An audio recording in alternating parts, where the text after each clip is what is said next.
Hello, everyone. We have the football. The football has happened. It has occurred after months and months and months of talking about it, of postulating, of predicting, of assuming X or Y or Z was going to happen. We have some actual on-field results. In this show, which I will say, it's not the flagship show, but it's the flagship of what I do here during the season, which is dig into the grading, the numbers, to tell you not only what happened, but what may have happened a little bit differently than what our assumptions were. What happened that might be a little bit less likely to happen in the future, might be a little bit less stable. What are the things that are more stable?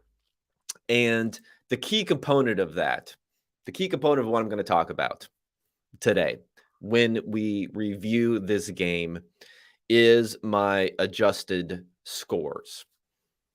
So before we get into all that, though, I'll go through the methodology of the adjusted scores. I'll go through everything that's built into it, all the different metrics that you should be paying attention to.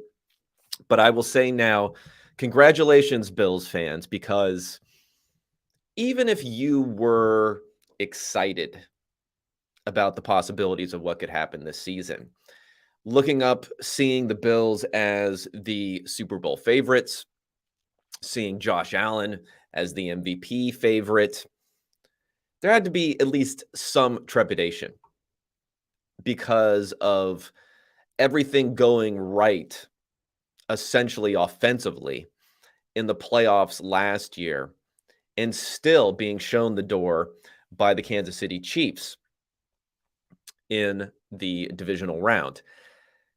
This maybe doesn't allay all those concerns, but could things have gone any better for the Bills in week one? I'm not sure they could have.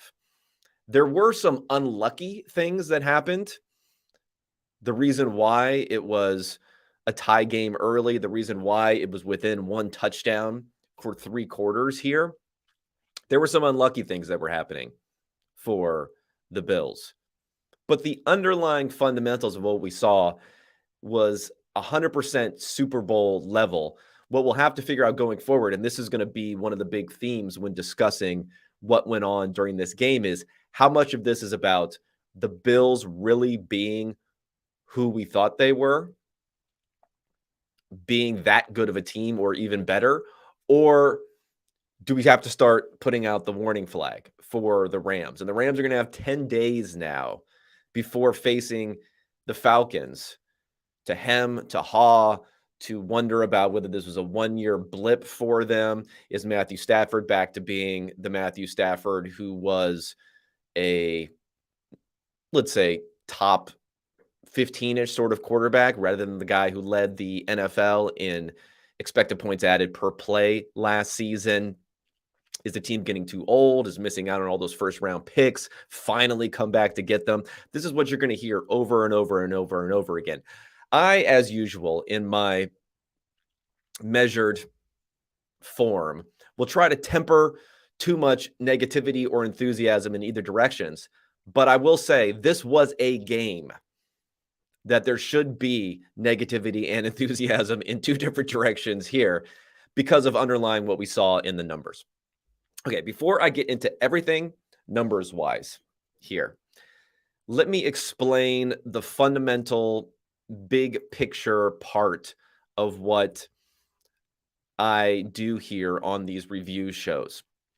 So we collect, obviously, a ton of information when it comes to grading, play-by-play, but then also how often teams are, pressured, how quick the pressures come, what sort of defensive coverages do we have? How often is someone being blitzed? So all that is part of this analysis, and I'll go through some of those numbers. But looking at the advanced statistical side of it, expected points added is the fundamental metric. And for those who aren't familiar with it, I'll just say really quickly, expected points added means on any particular play, you can figure out how many points you expect basically the offense to score based upon field position, down and distance. Then the play happens. They're in a new position, which is either in a better or worse position than they were before in their probability of scoring. And then you have a new amount of points you're assuming they're going to score on that drive based upon their new position. And on that play, you say you added so many expected points. So we do that for every single play. And by doing that, we can get a universal metric denominated in points to compare everything here. So I'm going to have the expected points added numbers when it comes to rushing and design runs for these teams, when it comes to passing, dropping back to pass, how well they did there, when it comes to turnovers, which some of them will mitigate against, like the drop that turned into an interception for Josh Allen. I'll, adjust that in there. Penalties, third down and fourth down conversions, which are hugely important and high leverage in these sorts of games. All of that comes into it to come up to what I call an adjusted score. So there's the actual score of the game. So in this matchup, of course, it was 31-10 that the Bills ended up winning, putting on 14 points in the end. So you might say, oh, it was within 7 points. They put on some points at the end. If you're looking purely at the scoreboard, tied, up by 7 in the end of third quarter, 14 points at the end, sounds like a fairly close game. Well, the adjusted score, what it does is it accounts for all of these different factors, like turnovers that weren't turnover-worthy plays, like some outlier type of plays on offense or defense. And it says, what is the adjusted score? What should we actually have seen here? And if you look at the adjusted score here, it's much higher for the Bills than what we actually saw because of the fumbles. They lost about 10 expected points on fumbles. They lost another 10 expected points on interceptions. And one of those 2 interceptions was not really Josh Allen's fault. So the expected adjusted score that we have here for the Bills was 41-12 for the Rams. The Rams also, had some issues with turnovers that, while mostly Stafford's fault, there's a luck factor involved in some of that too. So even I think the adjusted score does its job here. It shows it being even more of a real true blowout than what the real score was. So a massive, massive win for the Bills. Let's go through the particulars here. If you look at pass rate over expectation, and the expectation is based upon the score differential at every time. Of course, the more that you're winning by, the less often you'd expect to pass. So the Bills were about 13% over expectation, passing the ball 68% of the time. The Rams were only 3% over expectation at 76% of the time because they were down so much that you were expecting them to pass a lot in this game. So they passed more, but yet versus expectation, not necessarily that much more. Okay, total EPA per play. And I'm going to talk about some of this stuff in a percentile basis. So again, we're looking at on a play-by-play basis, and that's what we care about in football, is on a play-by-play basis, how much are you adding in value? Again, I'm going to look at this on a percentile basis. The Rams offense was in the 7th percentile. The Bills offense was in the 97th percentile in this game. Big, big numbers for the Bills right here. And when we break down the different layers of the game here, I don't know what the Rams are going to do about running the ball. Cam Akers famously didn't play a lot, didn't gain yards really at all when he got the ball. But it's not just a Cam Akers issue. If you look at the Rams, they were 30th last season in their expected points added per designed run. In the playoffs, they were even worse. Maybe some of that was Cam Akers coming back and not having any juice, but overall, the team just cannot run the ball, and that continued in this game. Their success rate running the ball was in the 6th percentile. Their EPA per play running the ball was in the 20th percentile. So they did have a couple of longer runs from Darrell Henderson, which helped them there, but still a really tough outing here. They did not pass it nearly enough. They kind of wasted almost wasted a great Stafford performance in the playoffs last year by running it and losing so much value. In this game, Stafford also wasn't good, but man, the running struggles for the Rams continue this season. And again, it's not just a Cam Akers thing. They were 30th last year doing this. The Bills, on the other hand, were about the 60th percentile in their run success rate and their run percentage. And when you look at the Bills running game, which what I thought was interesting here is maybe this leans a little bit into my, running backs don't matter type of philosophy here, is that James Cook, who they spent the second round pick on, who they supposedly, really coveted, they went after JD McKissick in the offseason to look for someone who could receive the ball well. But, Cook fumbled on his first play, didn't play for a while. Devin Singletary averaged 6 yards a carry on 8 carries. Moss only 2.5 yards a carry, but still he was doing some of the shorter yardage stuff. And then Josh Allen, and more importantly, on a few design runs, including a touchdown, had huge value that he was adding there on the ground. But again, it goes back to Cook. Like, I love what the Bills have done. Maybe just be a little bit negative here. Sorry, Bills fans. I know you're loving. Like, why even spend that second round pick on James Cook when you have Singletary and Moss already? But anyway, let's get by that. We'll see what happens if Cook gets more involved in the future. Can't hurt there. Okay, so let's go further into drop back, and this is when there's a huge differentiation as how good these teams were passing the ball. The Rams were not awful when it came to their success rate. They were about a 40% success rate on their dropbacks, which, isn't horrible. But if you look at their EPA per dropback, it was down in the 10th percentile because they lost about 17 points for those different interceptions that they had. Massively negative interceptions there. The Bills through the roof here for Josh Allen. And these numbers that I'm talking about here for the Bills include the interception, which was a drop. Now I'm going to adjust that back out later. They include the interception, which was a drop. 99th percentile for drop back success rate, 93rd percentile. And this is when you see the decline based upon the EPA for the interception that shouldn't have counted. 93rd percentile for EPA per play.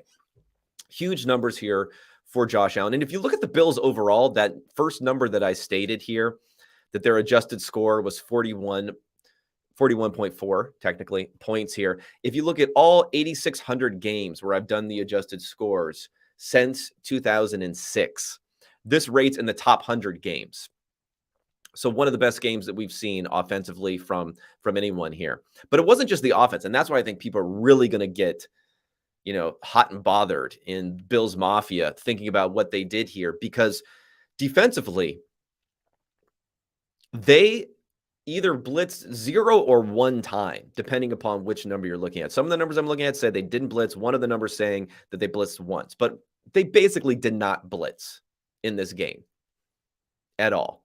They just brought pressure with the front four, yet their pressure rate was 43%. Stafford was under pressure 43% of the time, which is a high number, would have led the NFL last year if it continued over for an entire season.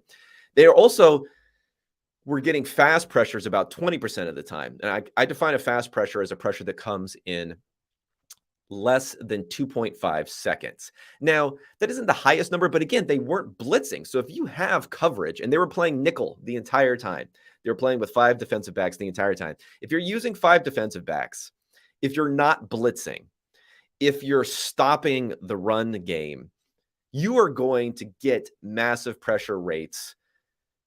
And you had Von Miller and Jordan Phillips playing so well there. So this is something to get really, really excited about. Whether they'll hit the same formula going forward, maybe this is more like a Rams counter attack to not blitz, to put the coverage back there, to sit back in coverage, not let Stafford throw the ball down the field. Maybe this is more of a Rams thing, but man, that is a really successful formula for any team. If you can not blitz, you can get a 20% fast pressure rate, and then you can get a 40-ish% pressure rate. That's going to be very, very successful for anyone going forward. On the flip side of things, the Rams blitzed Josh Allen about a quarter of the time. A quarter of the time they got fast pressure, so that again in 2.5 seconds or less, and that was a lot of all of their pressures. They only had a 32% total pressure rate, and 26% of them were coming very, very fast. But the thing is, Josh Allen got rid of the ball super fast. You saw some of these numbers last night during the broadcast, but his time to throw, and this includes when he's scrambling around, and he scrambled 5 different times during the game, so that number can get pumped up by the scrambling. His time to throw last night, Josh Allen, was 2.3 seconds. His time to throw last season was 2.9 seconds. So that's a massive difference there. He was getting the ball out so quickly that he could actually mitigate all of that fast pressure, all of the blitz rate that the Rams were able to bring. And that's when you also get some big plays on the other side that we saw eventually for the Bills. Okay. Let's talk about something that was extremely successful for the Bills, but not sustainable going forward. It's not bad. It'll just regress some. You're just not going to have these like all-star super performances all the time. And the one thing you could point to for the Bills as something that's going to regress a little bit is the late down success. And I believe it was all third downs here for the Bills. They were 9 of 11 on third downs.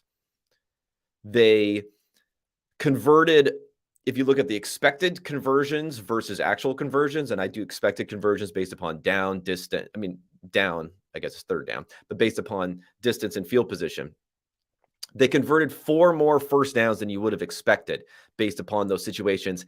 And there were some monster plays on these third downs because the expected points that they generated on third down was almost 23 expected points. And just to give you a little context on what we're talking about here, all of last season on third down, the Bills were a successful team on third down, the top 8 team on third down last year. All last season, they generated 33.3 points, expected points, so points over what you would have expected on third downs last season through all 17 games and those playoff games where they completely destroyed, right? 33 points. They did 23 points just in this one game today. So obviously that's not sustainable. The Chiefs were the number 1 team last year in third down EPA over expectation with around 100 on the season. So the Bills are already a quarter of the way there. They're a quarter of a way to the entire league leading number as far as outperforming on third downs to what the Chiefs had last season. Now, some of that's sustainable. Josh Allen's a stud. He's always been good on third downs, but you're not necessarily going to get, some of the big plays that we saw, whether it was the first touchdown to Gabe Davis, whether it was the last touchdown to Stephon Diggs. You're not necessarily going to get all of that going forward. Again, just tempering a little bit enthusiasm. That's all. The Bills last year, they converted about a 5% higher rate on third down than you would have expected. In this game, they were 35% higher than you would have expected. It's one game. It's positive. Just putting that in context for what ended up happening on this game, how massive the third down play was from Josh Allen. Okay, let's look at the quarterbacks real fast. Josh Allen, MVP. If he was the favorite to be the MVP, now he's the super favorite to be the MVP here, even despite some of the optics where you're going to have the TD, INT worshipers, the worst. Well, not the worst, but one of the worst stats that you can pull out there is people would say like, oh, look, Aaron Rodgers, he has a 20 touchdowns to every interception. And yeah, back in, 2018, it's like, yeah, but they're losing games. So throw some interceptions, buddy. But anyway, for Josh Allen for this one, and again, this includes the interception that should not have counted here because of a drop. He averaged 0.44 EPA per play. Context on that, Aaron Rodgers won the MVP with the highest EPA per play last season at a little bit over 0.2. So more than double. Josh Allen was more than double like an MVP level of play in this game, plus had the interception. That really was not his fault, was not a turnover-worthy play in our numbers. And to go further into this, everything that Allen did here, he added about 6 points scrambling, massive scrambling EPA here, highly successful in play action. And I think that's one thing where they got rid of the ball quickly, so the play action rate was fairly low because of that, but they were very successful doing it. And before, something that Dable was given a lot of credit for, although I think he probably was given too much credit for, was this maturation of Josh Allen. I mean, Dable was there during his first couple of seasons where Allen struggled also. And Dorsey coming in here, maybe we'll all be heaping praise upon Dorsey now, but he maybe doesn't need to be as great as we're thinking, because Josh Allen is just playing at that sort of level. Even with the 15% play action rate, he did as well as he did here. Even with blitz coming 25% of the time, he did as well as he did here. Even with having to get rid of the ball in 2.3, 2.4 seconds, he did as well as he did here. And his average depth of target, and this is with some bombs that he threw in this game. Remember, he had the deep pass to Gabriel Davis, with not a touchdown, but a deep pass to Gabriel Davis on a third down, and he had the bomb to Stephon Diggs. So even with those big passes, his average depth of target was 7.4 yards, which is much lower, about a yard and a half lower than what we saw from him last season, playing a different style of game, adjusting to what the Rams are doing really, really well. On the flip side of things, for Stafford, remember, they didn't blitz, and Stafford's ADOT was only 6.2 yards. So that's paltry. That would have been like Ben Roethlisberger type of numbers from what we saw. And it wasn't like Stafford was holding on to the ball too long, 2.6 seconds as far as how often he was holding on to the ball, yet he was sacked. And again, this is when you're talking about this pressure from the front four. He was sacked 7 times, lost 50 yards on those sacks. A couple of other things to think about. Again, I talked about how the Bills played nickel defense the entire time. I thought Tre'Davious White being out of this game might be a little problematic because we didn't know how the we didn't know how the first round pick Elam was going to be able to play on the back end. We didn't know how all the pieces were going to come together on this team. So again, they play nickel every single play. And basically what they did was they had Milano and Tremaine Edmonds as their 2 linebackers. They played basically every single play.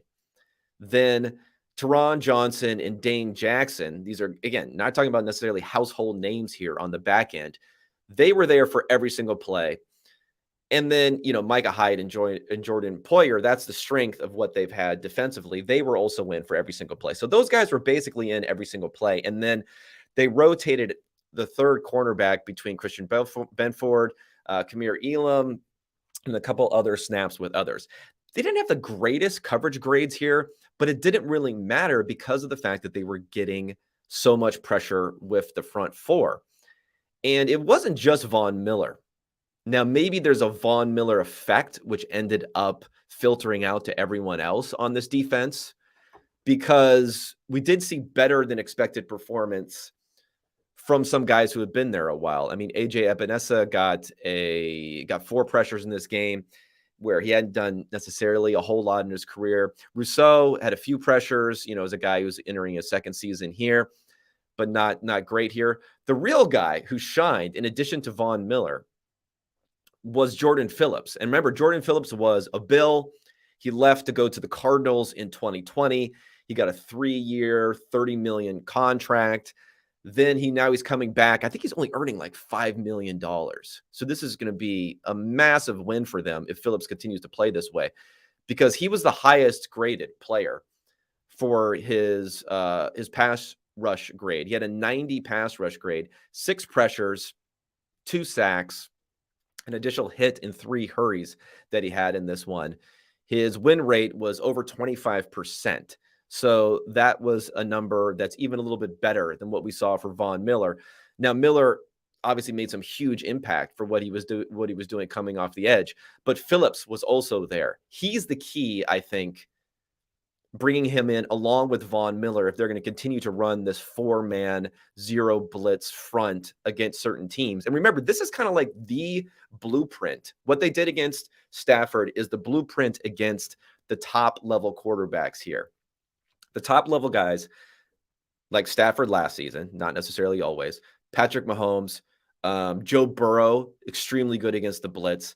These are all guys where teams went into this cover 2 shells, into the deeper zone defense, not just to stop the long, deep passes, but also as part of not blitzing as much, as having more underneath guys in coverage too, as not blitzing, because of how those explosive plays those quarterbacks were able to generate were killing people. Well, this formula that we saw against the Rams for the Bills, they can apply this to the Kansas City Chiefs. They can apply this to the Cincinnati Bengals if they're playing them in the playoffs. Now, we need everyone to stay healthy. It's a long season going ahead, but a very, very positive sign, like the exact blueprint of what you want. And then we throw Tre'Davious White into the mix later on for what we're seeing there. We should talk about the Rams pass rush a little bit. I mean, Donald was fantastic. He did get 4 pressures. He ended up getting a sack, and he also got another, he got a sack and a few hurries in here. But Allen was somewhat unaffected on these sorts of plays.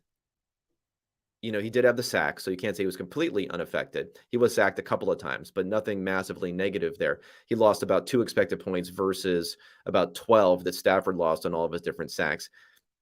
So Donald did what he had to do, but no one else on the front was able to do much of anything. Greg Gaines had 2 pressures. Other than that, no one else generated a pressure for the front four for the Rams. Bobby Wagner had a pressure, and then Ernest Jones had a pressure blitzing from a linebacker position, but no one else did.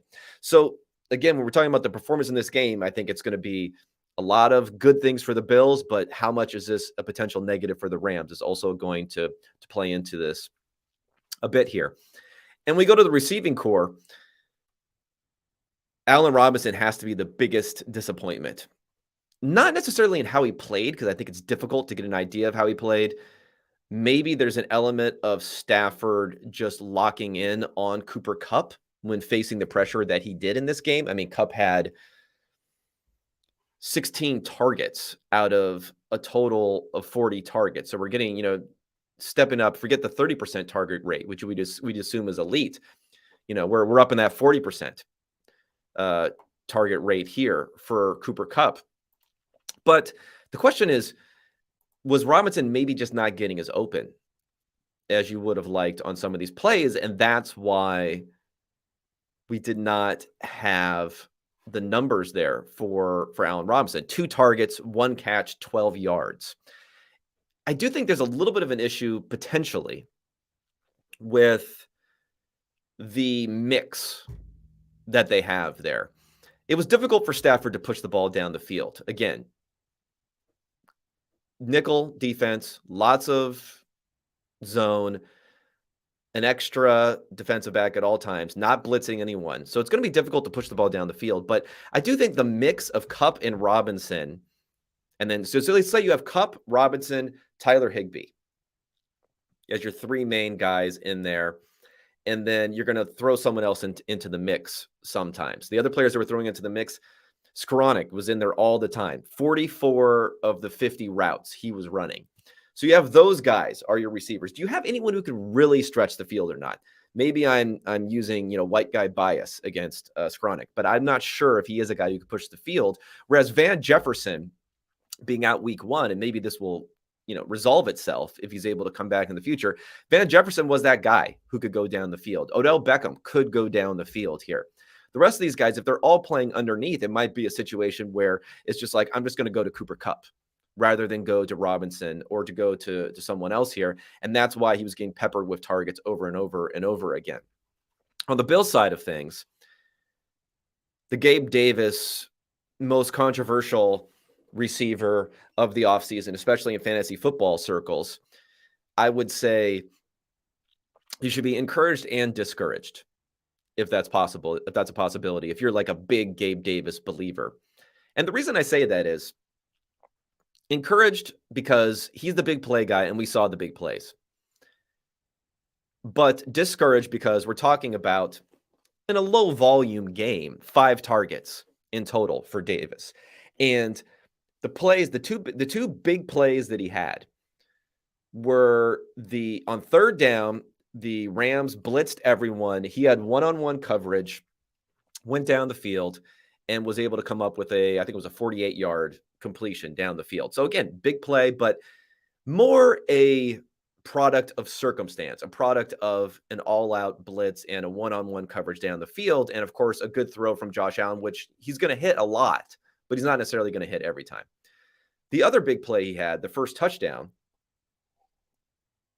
was a brilliant play call by Dorsey because it was 3rd and about 1.5 yards. And you're in that situation. You're Dorsey. You say to yourself, we have this 4th down, right? So when you have the 4th down to go for it and a pretty good chance of converting not only on 3rd down with a different type of play, but then also on 4th down, this is how you generate an explosive play without having to face a blitz, without having to have a coverage be very aggressive against you. How you generate an explosive play is you say on 3rd and 1.5 yards, we're going to line up in a formation which is going to make them think we're going to run the ball. We're going to bring in an extra tight end. We're going to bring in a fullback. Davis was the only receiver on the field for the first play. Davis even comes into motion looking like he's going to engage a linebacker in a block, and then it's a play action. And then you have Allen, of course, who can, roll out with the best of them. He rolls out and hits Davis for that 26-yard touchdown right there. So generating an explosive play. But again, from the Davis perspective, like what he can continue to do going forward, he didn't really generate that opportunity. He didn't really generate the opportunity down the field. So if he can continue to do that going forward, maybe he can, maybe he can't. We're going to see higher volume from the Bills going forward. I think we'll learn a little bit more about Davis there. But he did run more routes than anyone else. So we kind of knew he was going to be the number 2 guy, but he ran a route on every single play. There were single and 2 wide sets where Stephon Diggs actually wasn't running routes and Davis was. So that was encouraging there. I mean, Diggs is Diggs, stud, one of my favorite guys in the first round, at the end of the first round in fantasy drafts, if anyone was fading him. Didn't get up to the 30% target rate, but close, 8 catches, 122 yards. Of course, he had that touchdown late on a blown coverage by Jalen Ramsay. And then the rest of the guys here, I thought it was interesting, just the mix here. McKenzie had that play where he, dropped the pass, which was then turned into an interception. He still had 21 of the 38 plays. He ran a route where Crowder was down at 12. Crowder was the other guy who was targeted on interception. And I don't know, Crowder seemed like he sat down a little bit too much on that where he could have kept on going. But those guys seem like they're going to have a mix and just be frustrating, potentially, fantasy going forward. But at least for guys who like McKenzie, he did run a little bit more routes than you would have hoped for there. When it comes to pass protection, and this is for the Rams where you're going to have to worry about, it was ugly. 36 pass blocking grade.